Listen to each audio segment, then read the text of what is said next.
मिनशैतानिर्रजीम बिस्मिल्लाहिर्रहमानिर्रहीम। आज के इस लेक्चर में हम पढ़ेंगे general features of organic compound के बारे में। अगर हम देखें तो ऑर्गेनिक कंपाउंड का सबसे पहला जनरल फीचर वो हमारे पास है इसकी सॉल्युबिलिटी। आपने ये चीज़ ज़हन में रखना है कि जितने भी ऑर्गेनिक कंपाउंड हैं उनमें से मोस्टली जो है नॉन पोलर नेचर रखते हैं। और आपने ये भी 9th क्लास में पढ़ा होगा कि एक फ्रेज है जिसके मुताबिक like is dissolve by like, यानी दो सिमिलर नेचर वाले सब्सटेंसेस वो एक दूसरे के अंदर डिजॉल्व हो सकते हैं। अगर organic compound non polar nature रखते हैं तो ये नॉन पोलर सॉल्वेंट के अंदर ही डिजॉल्व हो सकता है। तो नॉन पोलर सॉल्वेंट हमारे पास कौन कौन से हैं? हमारे पास है ईथर, कार्बन टेट्राक्लोराइड। ये वो सारे सॉल्वेंट हैं जो नॉन पोलर नेचर रखते हैं। तो ऑर्गेनिक कंपाउंड चूंकि ये खुद नॉन पोलर है तो ये सिर्फ और सिर्फ नॉन पोलर सॉल्वेंट के अंदर ही डिजॉल्व हो सकते हैं। यानी ऑर्गेनिक कंपाउंड जो है ईथर, कार्बन टेट्राक्लोराइड जैसे नॉन पोलर सॉल्वेंट के अंदर सोलुबल है, जबकि वाटर के अंदर जो है ये इनसॉल्युबल है, यानी पानी के अंदर ये डिजॉल्व नहीं हो सकता। क्यों? क्योंकि वाटर जो है पोलर नेचर रखने वाला एक सॉल्वेंट है। चूंकि वाटर की जो नेचर है वो ऑर्गेनिक कंपाउंड के नेचर के साथ मैच नहीं करता, इसीलिए ये दो आपस में डिसॉल्व नहीं हो सकते। वाटर पोलर है जबकि ऑर्गेनिक कंपाउंड हमारे पास क्या है? Non polar. तो यहाँ से आप खुद देख सकते हो कि इन दोनों की नेचर डिफरेंट है, इसीलिए जो है ऑर्गेनिक कंपाउंड पोलर वाटर के अंदर डिसॉल्व नहीं हो सकते, लेकिन यही organic compound non polar solvent जैसे कि कार्बन टेट्राक्लोराइड और ईथर के अंदर ये सोलुबल है। तो ये था solubility of the organic compound. Next जो फीचर इनका है वो हमारे पास है कैटिनेशन।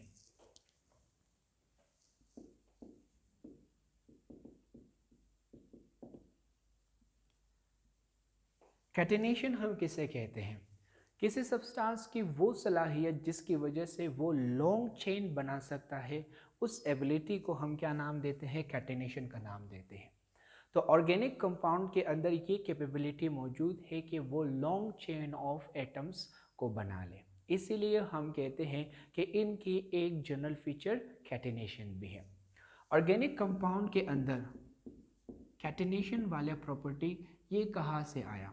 ऑर्गेनिक कंपाउंड के अंदर कैटिनेशन वाला प्रॉपर्टी इसकी कार्बन एटम की वजह से है। कार्बन एटम एक ऐसा वाहिद एटम है, इसके साथ एक दो और एटम भी है जिसके अंदर ये वाला प्रॉपर्टी मौजूद है, लेकिन फिलहाल हम कार्बन को वाहिद ऐसे एटम कंसीडर करते हैं जिसके अंदर लॉन्ग चेन बनाने की सलाहियत मौजूद है। तो चूंकि कार्बन एटम इस ऑर्गेनिक कंपाउंड की कंस्टिट्यूएंट है, इसकी हिस्सा है, इसीलिए चूंकि कार्बन जो है खुद लॉन्ग चेन बना सकता है, उसके अंदर कैटिनेशन प्रॉपर्टी है, तो इसीलिए हम कह सकते हैं कि ऑर्गेनिक कंपाउंड के अंदर भी कैटिनेशन वाला प्रॉपर्टी एग्जिस्ट करता है। यानी ऑर्गेनिक कंपाउंड जो है लॉन्ग चेन बना सकता है और उसकी ये लॉन्ग चेन बनाने वाली कैपेबिलिटी उसके कार्बन एटम की वजह से है। ठीक है, नेक्स्ट जो हमारा टॉपिक है वो क्या है? इनकी non polar nature. Organic compound जो है नॉन पोलर होते हैं। नॉन पोलर हम किसे कहते हैं? एक ऐसे सब्सटेंस जिसके एटम के ऊपर किसी भी किस्म का चार्ज एग्जिस्ट ना करे, ऐसे कंपाउंड को हम क्या कहते हैं? नॉन पोलर कहते हैं। अगर हम ऑर्गेनिक कंपाउंड को देखें तो पिछले लेक्चर में मैंने आपको ऑर्गेनिक कंपाउंड को डिफाइन किया था आपके लिए। ऑर्गेनिक कंपाउंड को मैंने कुछ इस तरह डिफाइन किया था आपके लिए कि हाइड्रोकार्बन और उसकी डेरिवेटिव को हम कहते हैं ऑर्गेनिक कंपाउंड। यानी ऑर्गेनिक कंपाउंड जो है ये बेसिकली मेनली कार्बन और हाइड्रोजन से मिलकर बना हुआ है। तो अगर हम कार्बन की इलेक्ट्रोनेगेटिविटी को देख ले, वो हमारे पास है 2.5 और हाइड्रोजन की इलेक्ट्रोनेगेटिविटी हमारे पास क्या है? 2.1। इन दो एटम्स की इलेक्ट्रोनेगेटिविटी डिफरेंस को अगर चेक कर ले तो वो कितना बनेगा 2.5 माइनस 2.1। इन दोनों के इलेक्ट्रोनेगेटिविटी डिफरेंस इक्वल टू 0.4 है। चूंकि इन दो एटम्स की इलेक्ट्रोनेगेटिविटी डिफरेंस काफ़ी ज़्यादा कम है तो हम इस तरह कह सकते हैं कि इनके बीच इलेक्ट्रोनेगेटिविटी ऑलमोस्ट इक्वल टू 0 है। ठीक है, क्योंकि इन दो एटम्स के बीच इलेक्ट्रोनेगेटिविटी नेग्लिजिबल है, यानी इलेक्ट्रोनेगेटिविटी ऑलमोस्ट एग्जिस्ट ही नहीं करता, इलेक्ट्रोनेगेटिविटी डिफरेंस एग्जिस्ट ही नहीं करता। इसीलिए हम कह सकते हैं कि इन एटम्स के ऊपर किसी किस्म का चार्ज भी एग्जिस्ट नहीं करता। तो ऐसे सब्सटेंसेस जिनके एटम्स के ऊपर किसी किस्म का चार्ज एग्जिस्ट ना करे, ऐसे सब्सटेंसेस को हम क्या कहते हैं, नॉन पोलर कहते हैं।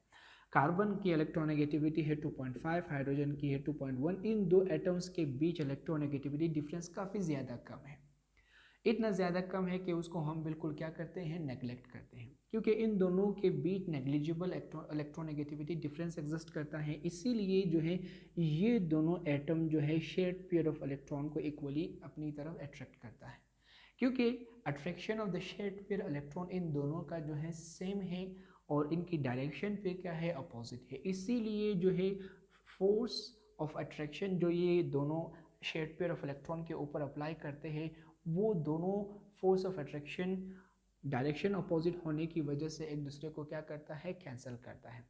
इसीलिए जो है इलेक्ट्रॉन ना तो वो हाइड्रोजन की तरफ मूव करता है और ना ही वो कार्बन की तरफ मूव करता है, बल्कि वो उसी कॉमन शेड वाले रीजन में भी एग्जिस्ट करता है। इसी वजह से क्योंकि इलेक्ट्रॉन ना उसकी जानिब मूव करता है ना कार्बन की जानिब मूव करता है, इसलिए इन दोनों के ऊपर जो है चार्ज अपीयर नहीं होता। तो ऐसे सब्सटेंसेस जिनके एटम्स के ऊपर चार्ज एग्जिस्ट ना करे, ऐसे सब्सटेंसेस को हम क्या कहते हैं, नॉन पोलर कहते हैं। तो आपने ज़हन में रखना है कि ये जो ऑर्गेनिक कंपाउंड है ये सारे जो है नॉन पोलर्स होते हैं।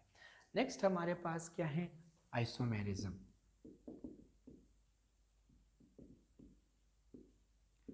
आइसोमर्स हम किसे कहते हैं, वो कंपाउंड्स जिनकी मॉलिक्यूलर फार्मूला सेम हो मगर उनके स्ट्रक्चर डिफरेंट हो, ऐसे सब्सटेंसेस को हम क्या कहते हैं, आइसोमर्स कहते हैं। ठीक है, वो सब्सटेंसेस या वो कंपाउंड्स जिनकी मॉलिक्यूलर फार्मूला सेम हो मगर स्ट्रक्चर उनका डिफरेंट हो, ऐसे सब्सटेंसेस को हम क्या कहते हैं, आइसोमर्स कहते हैं।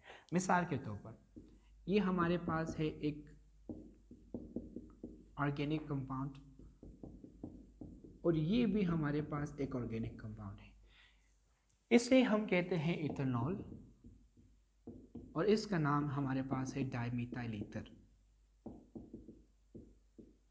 यहाँ पर आप खुद गौर से देख ले, इन दोनों मॉलिक्यूल का या इन दोनों कंपाउंड का जो है मॉलिक्यूलर फार्मूला बिल्कुल सेम है। अभी चेक करते हैं इन दोनों का मॉलिक्यूलर फार्मूला। इसके पास कितने कार्बन हैं, 2 कार्बन C2। इसके हाइड्रोजन कितने हैं, 3 + 2 + 1 H6। और इसके अंदर ऑक्सीजन कितना है, 1। तो इसका मॉलिक्यूलर फार्मूला है C2H6O। इसी तरह डाइमीथाइल ईथर का फार्मूला आप देख ले, इसके अंदर कितने कार्बन हैं, 2 कार्बन हैं। कितने हाइड्रोजन हैं, 3 + 3 H6 इसके अंदर है। और इसी तरह इसके अंदर कितने ऑक्सीजन है, 1 ऑक्सीजन। तो इथेनॉल और डाइमीथाइल ईथर इन दोनों का जो है मॉलिक्यूलर फार्मूला क्या है, सेम है, यानी C2H6O है। लेकिन आया इन दोनों के स्ट्रक्चर सेम है, नहीं, इन दोनों के स्ट्रक्चर बिल्कुल डिफरेंट है। यहाँ पर ये जो ऑक्सीजन है वो कार्बन चेन के एंड में पाया जाता है, जबकि यहाँ पर ऑक्सीजन दोनों कार्बन चेन के बीच में पाया जाता है। तो चूंकि इन दोनों कंपाउंड की स्ट्रक्चर डिफरेंट है मगर फार्मूला इन दोनों का क्या है, सेम है, तो इन दोनों कंपाउंड को हम क्या कहते हैं, आइसोमर्स कहते हैं। और वो फेनोमेना जिसके थ्रू आइसोमर्स बनता है, उस फेनोमेना को हम क्या कहते हैं, आइसोमेरिज्म कहते हैं। तो आपने ज़हन में रखना है कि ऑर्गेनिक कंपाउंड की एक जनरल फीचर आइसोमेरिज्म भी है। ठीक है, तो आज के लिए इतना काफ़ी, बाकी इसके 4 और फीचर्स रहते हैं, वो हम जो है नेक्स्ट लेक्चर में इंशाल्लाह कवर करेंगे। होप आपको समझ आ चुका है। अगर आपको कोई क्वेश्चन है तो आप नीचे कमेंट बॉक्स में पूछ सकते हो, मैं जल्दी कोशिश करूँगा कि आपके क्वेश्चन को सॉल्व कर सकूँ। Thank you.